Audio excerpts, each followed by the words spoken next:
Bien, hermanos, este himno que hemos cantado ahora, pues podría servirnos perfectamente como introducción al tema que el Señor nos trae para hoy.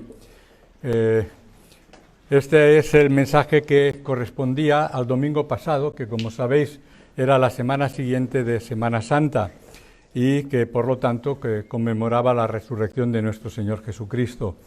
Y el título del mensaje, pues, que he puesto es que el poder del Evangelio de Cristo, porque efectivamente nuestro Señor Jesucristo resucitó, no quedó en la tumba, y por lo tanto los hermanos que componen el leccionario para los mensajes escogieron este tema que encontramos en el Evangelio de San Lucas, Lucas Hechos.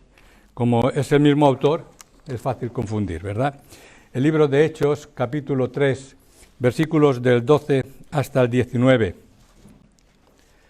Dice, Lucas explica a Teófilo: viendo esto, Pedro respondió al pueblo: varones israelitas, ¿por qué os maravilláis de esto? ¿O por qué ponéis los ojos en nosotros como si nuestro poder o piedad hubiésemos hecho andar a éste? El Dios de Abraham, de Isaac y de Jacob, el Dios de nuestros padres, ha glorificado a su Hijo Jesús, a quien vosotros entregasteis y negasteis delante de Pilato, cuando éste había resuelto ponerle en libertad. Mas vosotros negasteis al santo y al justo, y pedisteis que se os diese un homicida. Y matasteis al autor de la vida, a quien Dios ha resucitado de los muertos, de lo cual nosotros somos testigos. Y por la fe en su nombre, a este, que vosotros veis y conocéis, le ha confirmado su nombre. Y la fe que es por él ha dado a este hombre la completa sanidad en presencia de todos vosotros. Mas ahora, hermanos, sé que por ignorancia lo habéis hecho, como también vuestros gobernantes, pero Dios ha cumplido así lo que había antes anunciado por boca de todos sus profetas, que su Cristo había de padecer. Así que arrepentíos y convertíos para que sean borrados vuestros pecados, para que vengan de la presencia del Señor tiempos de refrigerio. Bien, hasta aquí es el pasaje que nos encomendaron los hermanos que confeccionan el leccionario. Dicho sea de paso, como estamos los jueves haciendo el estudio bíblico del libro de Hechos, para los hermanos que pueden participar del estudio, pues van a refrescar cosas porque el pasaje es así lo trae. Bueno, el contexto de este pasaje pues empieza en el Evangelio de Lucas. Sabemos que Lucas fue el autor del Evangelio de Lucas y el autor también del libro de los Hechos. De modo que hay una continuidad en el relato que nos hace Lucas. Lucas nos dice en el capítulo 22 de su Evangelio que los príncipes de los sacerdotes y escribas buscaban cómo matar a nuestro Señor Jesucristo. Lucas 22, 2.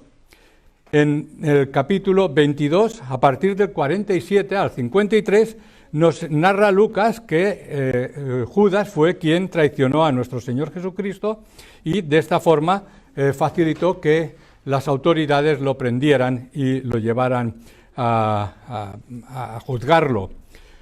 En Lucas 22, 63, 65 nos explica cómo se burlaron y azotaron de Jesús, porque no se conformaron con simplemente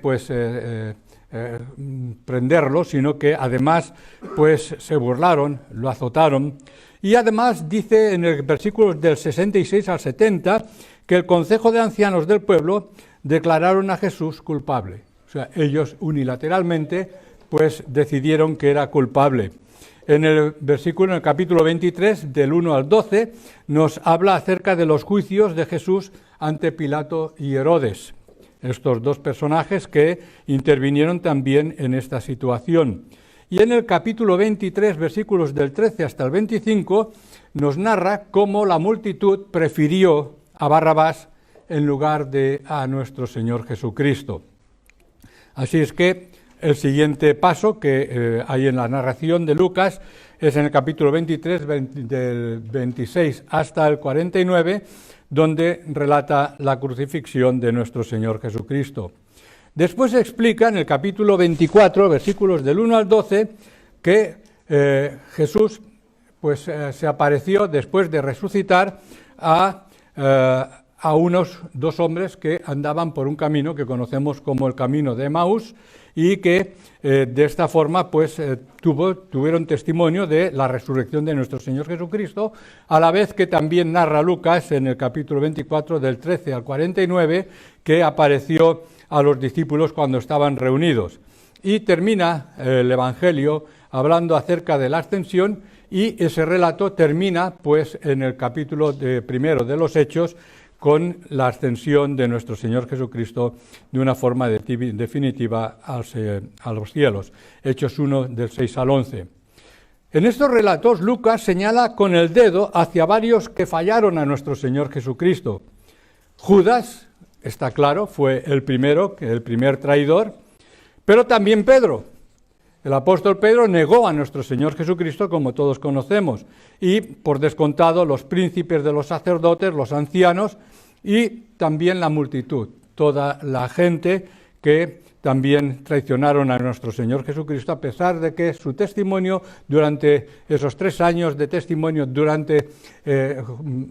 yendo por toda Palestina, no sirvieron de gran cosa para aquella multitud. Los soldados romanos llevaron a cabo la ejecución y se burlaron de nuestro Señor Jesucristo tanto como pudieron. Lo explica Lucas en el capítulo 23, 36. También lo hicieron el ladrón que hubo en la cruz junto con Cristo, ¿verdad? Uno realmente reaccionó de una forma saludable, pero el otro también, si tú eres el que dices, ¿verdad? Todos recordamos ese episodio. Así es que vamos viendo cómo Lucas va dejando claro todas aquellas personas que quedaron con las manos sucias con relación a nuestro Señor Jesucristo. Y ahora en este capítulo que vamos a meditar con la ayuda del Señor, se nos relata la sanación de un hombre que había nacido cojo. El capítulo 3 de Hechos, versículos del 1 al 10.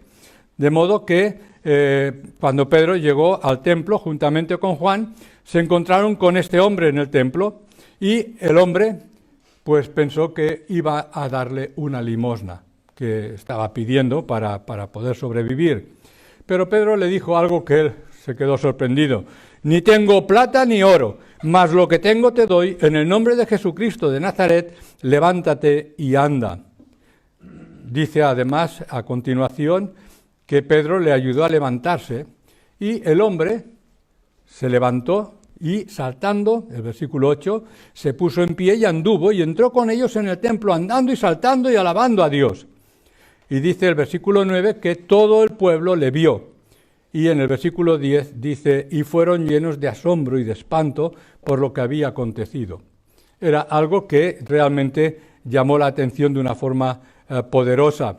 Así es que Lucas nos dice además, y teniendo a Pedro y a Juan, en el versículo 11 del capítulo 3, y teniendo a Pedro y a Juan el cojo que había sido sanado, todo el pueblo concurrió a ellos al pórtico que se llama de Salomón, atónitos. El pórtico de Salomón era el lugar desde donde acostumbraban a dar sus lecciones los rabinos, enseñaban al pueblo de esta forma, de modo que era un lugar muy concurrido, un lugar muy bien conocido. Así es que empezamos con el primer punto respecto del pasaje a partir del versículo 12, donde vemos que el poder de Cristo, aunque ellos creían que había muerto y estaba enterrado, seguía vivo y seguía obrando con poder. Y el apóstol Pedro tiene que decirles, ¿por qué ponéis los ojos en nosotros como si nosotros? Versículo 12.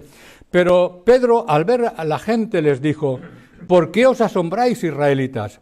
¿Por qué nos miráis como si nosotros hubiéramos hecho andar a este hombre por nuestro propio poder o por nuestra devoción a Dios?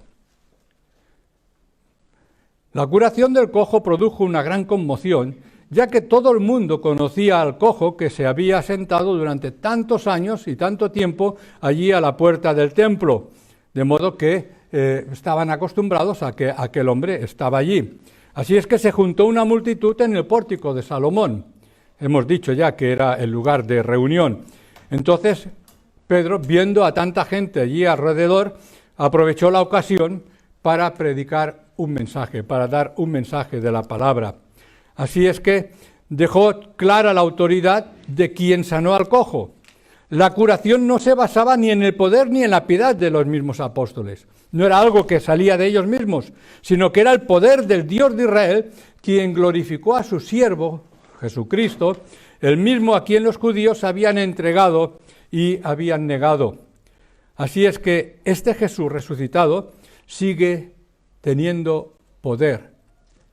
No está muerto, sigue vivo, está vivo y estaba allí en medio de ellos.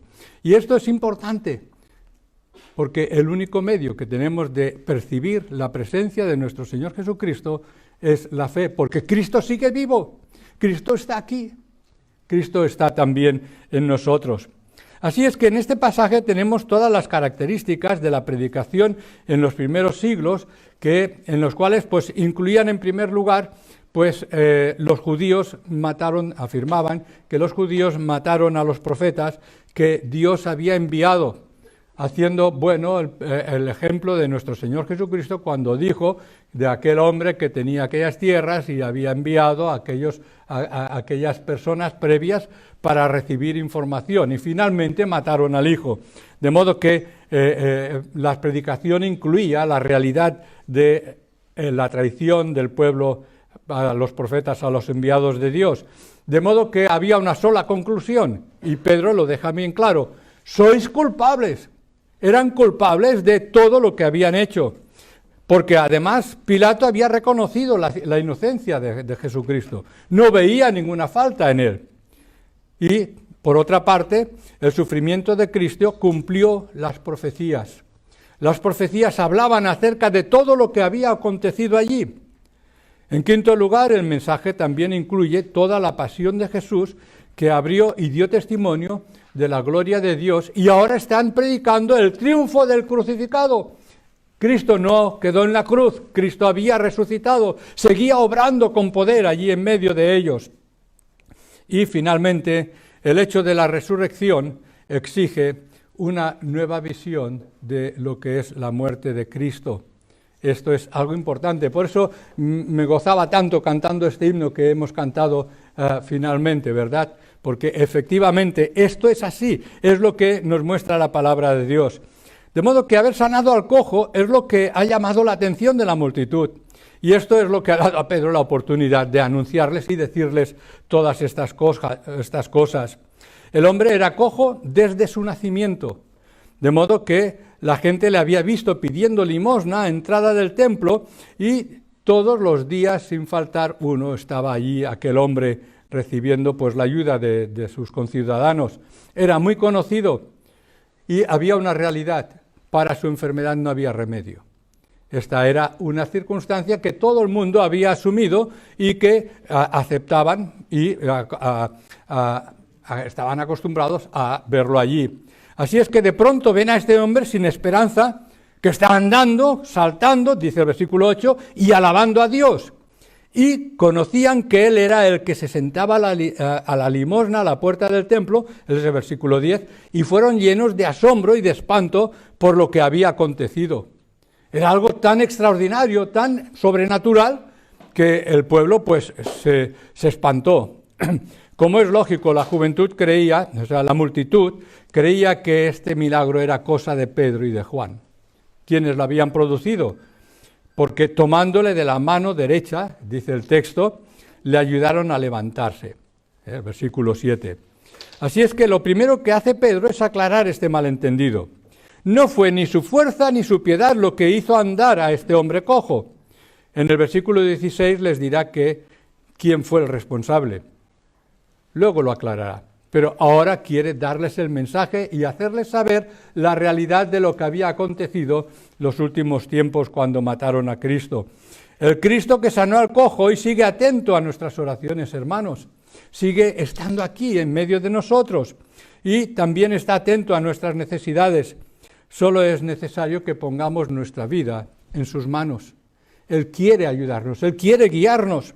Y es algo que debemos de tener muy presente para cada día en nuestra vida. Su palabra es la guía para nuestras vidas. Nuestro tiempo y acciones deben de estar atentos a su Espíritu, porque el Espíritu de Cristo mora en nosotros. Hermanos, se requiere una actitud y una forma de afrontar la vida como Pedro les está indicando. Todo esto aconteció en el templo, fijaros, en la casa del Señor. Y es el lugar donde se hace pues más de un año. Lamentablemente, algunos hermanos nos podemos volver a ver y sentimos tanto gozo, pero la pandemia nos ha impedido venir a la casa del Señor. Es verdad que el Señor mora en nosotros, pero fijaros, todos estos hechos que estamos hablando acontecieron en el templo, en el lugar, en la casa del Señor. Y en este año y pico que hemos estado pues sin poder reunirnos de forma normal, pues el templo ha seguido en su lugar y ha seguido dando testimonio. O sea, las piedras de nuestro templo siguen estando en medio de San Feliu. Falta la iglesia, no hemos podido acudir. Por eso es tan importante que seamos conscientes de nuestra labor como miembros del cuerpo de Cristo y no permitir que una pandemia dé lugar a que nos alejemos de la casa del Señor. Bueno, creo que es una reflexión que es importante que tengamos en cuenta también en lo que sacamos de este pasaje. En segundo lugar, podemos ver que el siervo de Dios es Jesucristo y Pedro les está diciendo que vosotros le matasteis. Matasteis al autor de la vida. Qué contrasentido, ¿verdad? Ellos mataron a alguien que vino a darnos vida. Dice los versículos del 13 al 15, el Dios de Abraham, de Isaac y de Jacob, el Dios de nuestros padres, ha dado el más alto honor a su siervo Jesús, a quien vosotros entregasteis a las autoridades y a quien no permitisteis que Pilato pusiera en libertad. En vez de pedir la libertad de aquel que era santo y justo, pedisteis que se soltara a un criminal. Y así matasteis al que es el autor de la vida. Pero Dios lo resucitó, y de ello nosotros somos testigos. Con tan pocas palabras, cuánta autoridad y cuánta verdad está diciendo el apóstol Pedro. Dice, el Dios de Abraham, de Isaac y de Jacob, el Dios de nuestros padres. Qué forma tan tremendamente fuerte está citando al pueblo de Israel la realidad de ese Dios, porque era un Dios histórico y era la forma en que Israel identificaba al Dios de Israel, a su Dios. La frase, el Dios de Abraham, tu padre, y el Dios de Isaac, pues data del tiempo de Jacob, cuando Dios le habló desde lo alto de aquella escalera. ¿Os acordáis aquella experiencia de Jacob, aquella noche que durmió con una almohada que era una piedra y soñó aquella escalera que habían ángeles que subían y arriba estaba Dios? Fue un sueño extraordinario que tuvo en Betel Jacob. Así es que Pedro está identificando a Dios con estos tres patriarcas, tres personajes que para el pueblo de Israel eran tan importantes. Y eso nos llevaba también a Moisés, cuando Moisés tuvo aquella experiencia al ver aquel arbusto ardiente, ¿verdad? Fue un hecho que a Moisés le llamó la atención de una forma extraordinaria. Así es que Abraham, Isaac y Jacob son la simiente de Israel. La nación nació de ellos. Son los primogénitos, los patriarcas, los padres de Israel. Y la frase Dios de Abraham y de Isaac y de Jacob recuerda la larga relación que Israel ha disfrutado con Cristo, el Hijo de Dios. Porque todo el Antiguo Testamento está hablando de esa realidad. Dios permaneció con ellos en momentos difíciles, cuando ellos eran fieles, pero también cuando no lo fueron. Dios siempre permanece fiel. Hermanos, este es un mensaje extraordinario que viene también a nosotros. Pedro lo está recordando al pueblo de Israel, pero Pedro está aquí esta mañana también diciéndonoslo a través de la palabra de Dios. De modo que esta es una realidad. O sea, lo que Dios fue para los patriarcas quiere ser con cada uno de su pueblo hoy en la iglesia. La experiencia de Abraham puede ser la mía, si realmente mi actitud hace que Dios diga, yo soy amigo de Dios. Hermanos, cada uno de nosotros tenemos el claro compromiso de poner al Señor en el lugar que le corresponde. Y Él dice que ese Dios tan majestuoso, tan extraordinario, que es el Dios de los patriarcas de Israel, ha dado el más alto honor a su siervo Jesús, versículo 13. Si es que las principales palabras bíblicas que se asocian con la gloria son kabod o doxa en griego, que es la gloria, es una característica de Dios que se refiere a la majestad maravillosa de Dios. La gloria de Dios ha sido revelada a la humanidad, a nosotros, de tres maneras. A través de la presencia de Dios, como en el tabernáculo y en el templo. Y eso es importante, por lo que decíamos antes en relación al templo, que nos afecta también a nosotros hoy día. Pero de forma maravillosa Dios nos ha hablado en Hijo, nos ha hablado en la salvación, ha hecho posible nuestra redención en Cristo Jesús, pero también lo ha hecho en juicio, porque Dios es un Dios de amor, pero es un Dios de justicia, y por lo tanto Dios se manifiesta de esta forma. Moisés, hemos hecho referencia a Moisés, pidió ver la gloria de Dios, pero Dios le dijo, porque no me verá hombre y vivirá. Pero de todas formas, Dios protegió a Moisés bajo el pico de una roca. Lo encontramos en Éxodo 33. Y además lo cubrió con su mano, mientras pasaba por encima de Moisés la gloria de Dios. Es algo extraordinario. Moisés, dice la palabra, que pudo ver la espalda de Dios, pero no pudo ver su cara. Sin embargo, en ese momento fue suficiente para hacer que la cara de Moisés quedara reflejada, la gloria de Dios, de tal modo que en Éxodo 34, no voy a leerlo por el tiempo, versículos 29 al 35, nos explica que Moisés tuvo que cubrir su cara, su rostro, porque la gente no podía mirarlo a él. Fue el reflejo de la gloria de Dios en la cara de Moisés.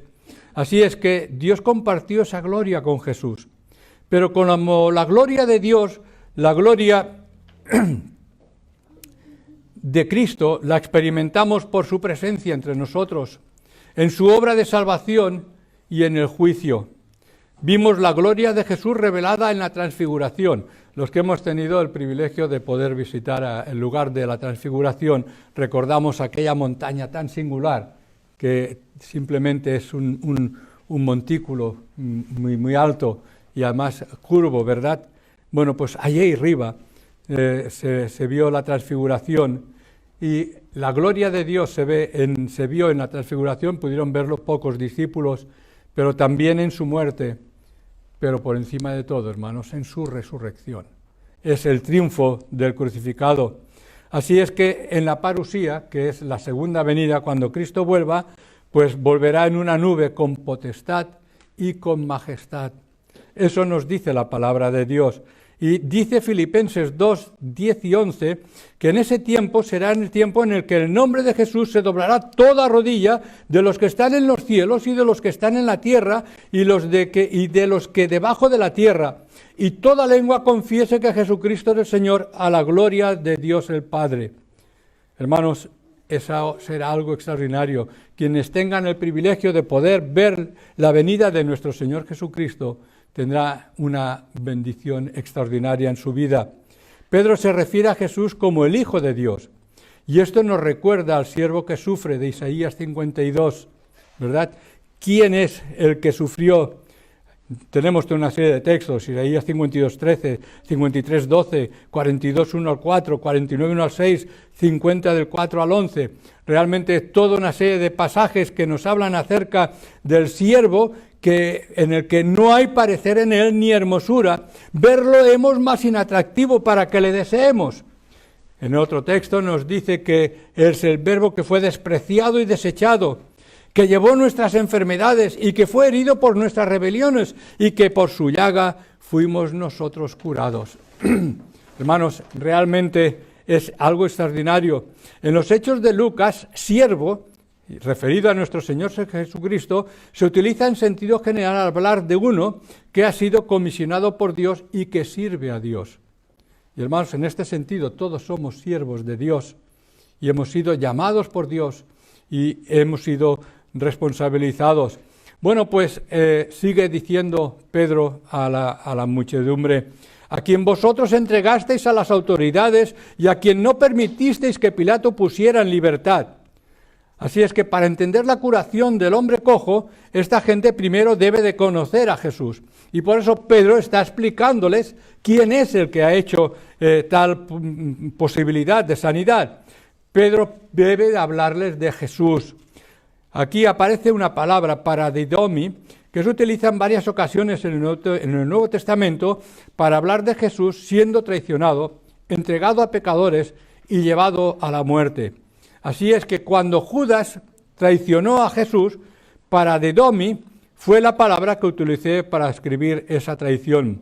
Así es que Pedro deja claro ante la multitud que ellos fueron los responsables de la muerte de Jesús, de haber rechazado al Mesías, nada menos que esto. Y es lo que Pedro les está diciendo. Lo hicieron a pesar del veredicto de Pilato, que declaró a Jesús que no era culpable, y de las repetidas propuestas de Pilato para azotar a Jesús y después a soltarle. Pero la multitud exigió a Pilato que soltara a Barrabás, un asesino, en lugar de soltar a nuestro Señor Jesucristo. Y por eso dice el versículo 14 y 15, matasteis al santo y justo, dice el texto, pero vosotros negasteis al santo y al justo, y pedisteis que se os diera un homicida, y matasteis al autor de la vida, a quien Dios resucitó de los muertos, de lo cual nosotros somos testigos. En vez de pedir la libertad de aquel que era justo o santo y justo. Esta es la segunda vez que Pedro utiliza la palabra negasteis. Este rechazo del Mesías fue la causa de la culpa del pueblo de Israel. Jesús el Santo, o lo que es lo mismo, un hombre apartado del mundo en el que había nacido. Esa es la santidad, vivir para Dios. Es algo a lo cual nuestro Señor Jesucristo vino y lo llevó a cabo. Y también la santidad a la cual debemos de aspirar nosotros nos lleva a el reto de vivir realmente alejados de la influencia de esta sociedad que nos aleja de Dios, que nos empuja a alejarnos cada vez más de Dios. Dice la palabra de Dios en Lucas 1:35 que el santo fue concebido por el Espíritu Santo y vivió una vida sin pecado, 2 Corintios 5:11, o sea, tenemos muchos textos que nos hablan de esto. Y fue declarado Hijo de Dios con potencia, según el Espíritu de Santidad, por la resurrección de los muertos, como afirma el apóstol Pablo en Romanos 1:4. De modo que tiene el poder de santificar a los que le siguen. El poder de nuestro Señor Jesucristo se manifiesta en nuestra vida para hacer aquello que agrada a Dios. No agradamos a Dios porque tengamos nosotros capacidad personal, sino agradamos a Dios porque el Espíritu Santo que mora en nosotros nos da poder para ser más que vencedores. Así es que dice Pedro que además de ser el santo, también era el justo, o lo que es lo mismo, libre de pecado, con capacidad de conceder a quienes le siguen la misma justificación. Justificados pues por la fe en Jesucristo, tenemos paz para con Dios. Cristo hizo posible todo esto. Y dice Pedro, pero en cambio pedisteis que se soltara a un criminal. Pedro usa la ironía y les dice que la multitud se exigió la muerte del asesino, Barrabás, la libertad del asesino de Barrabás, cuyo nombre significa Hijo del Padre, y exige la muerte de Jesús, el Santo y el Justo, que es el Hijo de Dios. Realmente tira de ironía y les habla realmente de una forma muy especial Pedro. Y así matasteis al que es autor de la vida, pero Dios lo resucitó. Es la afirmación contundente del apóstol Pedro en el versículo 15. Así es que de nuevo contrasta con ironía. Esta gente mató al autor de la vida, mató a aquel que en realidad vino a darles vida. Realmente es algo tremendo. Así es que Pedro contrasta la acción de la multitud, matasteis al autor de la vida, con la acción de Dios que lo resucitó de los muertos. Realmente es algo maravilloso. Jesús era el autor de la vida de dos maneras. Primero, estaba presente durante la creación. Juan en el capítulo 1, versículos 1, en los primeros versículos, habla que Él estaba en la creación de la vida, de todas las cosas. Y en segundo lugar, derrotó la muerte a través de su muerte y de su resurrección. De modo que Cristo vino y completó perfectamente su ministerio. Y dice el apóstol Pedro, y de ello, de todo esto, nosotros somos testigos. Y hermanos, por extensión, tú y yo somos testigos también, porque tenemos conocimiento y hemos sido beneficiados de la presencia del Espíritu Santo en nuestro corazón y tenemos una clara responsabilidad de la cual el Señor nos va a pedir cuentas un día. Así es que es Pedro quien ofrece la primera prueba de la resurrección de Cristo. Él mismo lo ha podido ver y lo puede constatar. Y además, a continuación, les ofrece una segunda prueba, que es la curación de este hombre. Versículo 16. El nombre de Jesús ha dado a este sanidad. Lo que ha hecho cobrar fuerzas a este hombre que veis y conocéis es la fe en el nombre de Jesús. Esa fe en Jesús es la que le ha hecho sanar completamente, como todos podéis ver. Estaba saltando y brincando por allí, estaban alucinados de ver a esa realidad. En el versículo 12 hemos visto que Pedro negó que él y Juan fueran responsables de haber sanado al cojo. Es lo que había visto la gente, pero el apóstol Pedro les aclara. Ahora culmina afirmando quién fue el autor de la sanidad. Fue Jesús, el Hijo de Dios, el santo y justo, el autor de la vida, que estaba vivo, está vivo. Fue la fe en su nombre y fue en el nombre de Jesús que se obró el milagro. En esa cultura, hermanos, el nombre de una persona era más que una simple identificación. Hoy día los nombres, pues todos tenemos el nombre que les gustaba a nuestros padres. Pero ellos creían que parte de la identidad de la persona se encarnaba en el nombre. O sea que el nombre tenía algo que ver con lo que era la persona. Así es que, como se puede ver en este versículo, también creían que el nombre poseía algo de poder de quien antes había llevado el nombre. O sea que esto es algo que ellos asumían. Pues aunque hoy parezca raro, no lo es. Cuando hablamos de la reputación de una persona, ¿por qué se hacen los currículum vitae? Eso que cuando buscamos trabajo, pues tenemos que presentar y identificarnos de quiénes somos. Y podemos decir que sabemos positivamente que hoy día hay nombres que abren puertas, ¿verdad? ¿Quién te recomienda? Yo me acuerdo cuando estuve en la mili que me quedé en un destino que creía el capitán de la compañía que no me correspondía, y me dijo, oye, ¿a ti quién te enchufa? Y no me enchufaba nadie, pero me enchufaba uno que tenía más poder que cualquier otro, ¿no? De modo que realmente pues hay nombres que sí tienen su influencia. Pero bueno, esto es más anecdótico hoy día que otra cosa. Ahora, Pedro repite un pensamiento en dos oraciones paralelas. La fe en el nombre de Jesús fue lo que fortaleció al leproso. Ahora, la pregunta está, hermanos, no sé si os pregunto, no sé si me vais a responder. La fe en Jesús fue lo que restauró la salud de ese hombre. O sea, una perfecta salud. Pero ¿la fe de quién? ¿Fue la fe del cojo o la fe de Pedro? Bueno, el cojo esperaba una limosna. O sea, no esperaba otra cosa. Pues debió ser la fe de Pedro. Entonces, pero además pensad la forma en que la fe de Pedro se manifestó. Porque le dijo, levántate. ¿Pero qué hizo? Lo cogió de la mano, lo levantó Pedro. Y hermanos, la fe de Pedro tenía que ser cierta porque imaginaros que lo levanta y se cae.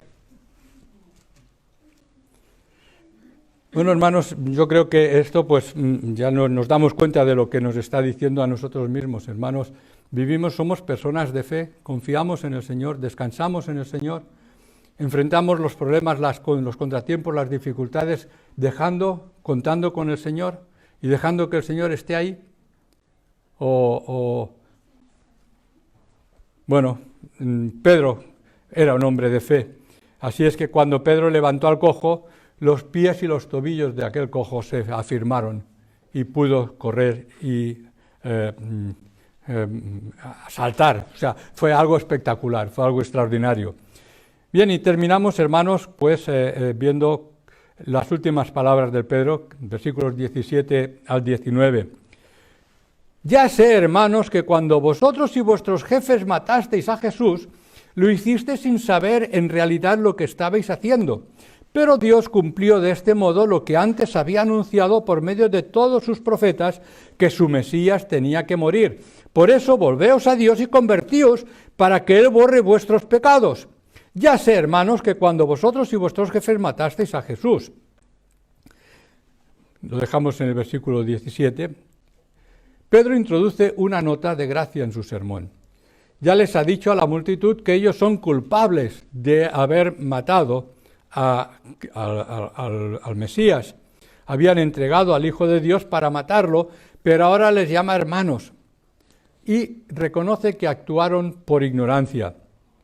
Fijaros, antes Pedro predicó palabras de juicio, ahora ofrece una palabra de gracia.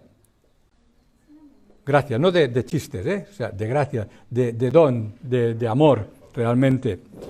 Fijaros, Dietrich Bonhoeffer, que estuvisteis en un retiro hablando acerca de él decía que los predicadores debemos tomar nota porque juicio sin gracia destruye. Si no hay amor, destruimos. Pero gracia sin juicio es gracia barata. Y claro, eso nos lleva a un planteamiento muy serio y muy claro, porque Bonhoeffer decía que eso es el enemigo asesino de nuestra iglesia, de la iglesia. Bueno, pues la amplitud de la gracia de Pedro es impresionante. Reconoce la ignorancia del pueblo, no solo de la multitud, sino también de los príncipes, de los sacerdotes, de los ancianos, del Sanedrín, todos los que se oponían a Jesús, todos los que fueron responsables de la crucifixión de nuestro Señor Jesucristo. Así es que entonces Pedro abre la puerta al perdón de Dios para los que crucificaron a Jesús. ¿Es Pedro quien abre la puerta al perdón de nuestro Señor Jesucristo? Sabemos que no es así, ¿verdad? Nos lo dice Lucas en el capítulo 23 y versículo 34, cuando Cristo desde la cruz le dijo: Padre, perdónalos porque no saben lo que hacen. Ahora, hermanos, ¿la ignorancia es suficiente para eliminar la culpa? Pedro dice que no. Hace falta arrepentimiento. Puede haber habido ignorancia, no ha habido mala fe, pero es necesario arrepentirse. Dice el versículo 18, pero Dios cumplió de este modo lo que antes había anunciado por medio de todos los profetas, que su Mesías tenía que morir. Y estas profecías incluyen el pasaje de Isaías sobre el siervo sufriente.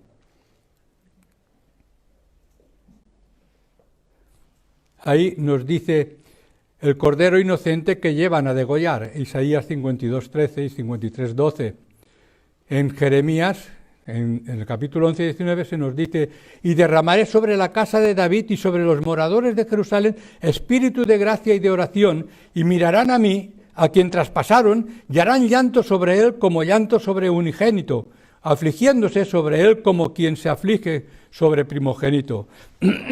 Tenemos salmos que nos hablan también acerca de la crucifixión, acerca de la muerte del Mesías, del enviado de Dios. Y nuestro Señor Jesucristo también se refirió a su propia muerte cuando dijo: así está escrito, y así fue necesario que el Cristo padeciese y resucitase de los muertos al tercer día. Lucas 24:46. Por eso dice Pedro: volveos a Dios y convertíos para que Él borre vuestros pecados. Se trata de un cambio en la forma de pensar, un cambio de actitud, pasar de un modo de ser a otro totalmente distinto. Los griegos creían que un cambio de opinión traería un cambio en las acciones de una persona, ya que las creencias condicionan el comportamiento. Si no vives como piensas, acabarás pensando como vives. Un cambio de pensamiento tiene el poder para cambiar sentimientos y acciones.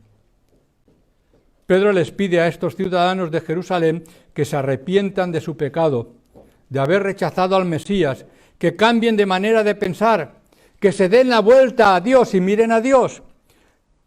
Necesitan cambiar ese rechazo del Mesías y acogerle. Y creo, hermanos, que este es un factor muy importante para muchas personas hoy día, porque siguen crucificando a nuestro Señor Jesucristo, siguen dándole la espalda, no quieren saber nada.